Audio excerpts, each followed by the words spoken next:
Good morning, guys. Shiva মানে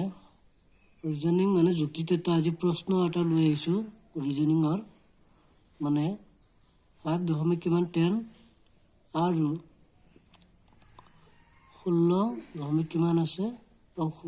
প্ৰশ্ন সোধাৰ জায়গাত মানে A B C D প্ৰশ্ন উত্তৰ তাতে দিয়া আছে আৰু ইয়াৰ ভিতৰত কোনটো এইটো শুদ্ধ উত্তৰটো দিছো 60 হ'ব আৰু 60টো যেনেকুৱা 60 কেনেকৈ হল উত্তৰটো মই বুজাই আছো এইটো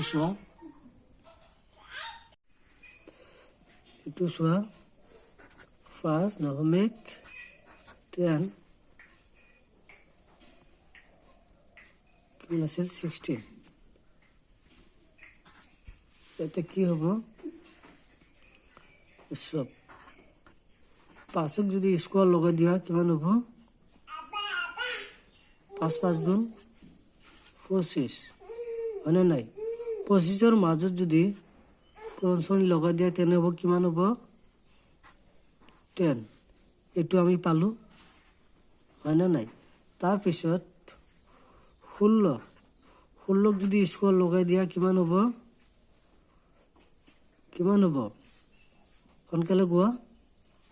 16 গুণ কিমান হ'ব 2 মানে 256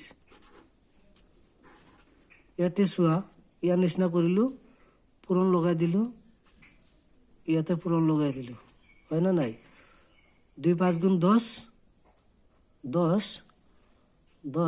আৰু এফালে 10 6 কিমান হ'ব 60 হৈ গ'ল আনসাৰটো তেনে আনসাৰটো কিমান হ'ব 60 এতিয়া বুজি পালা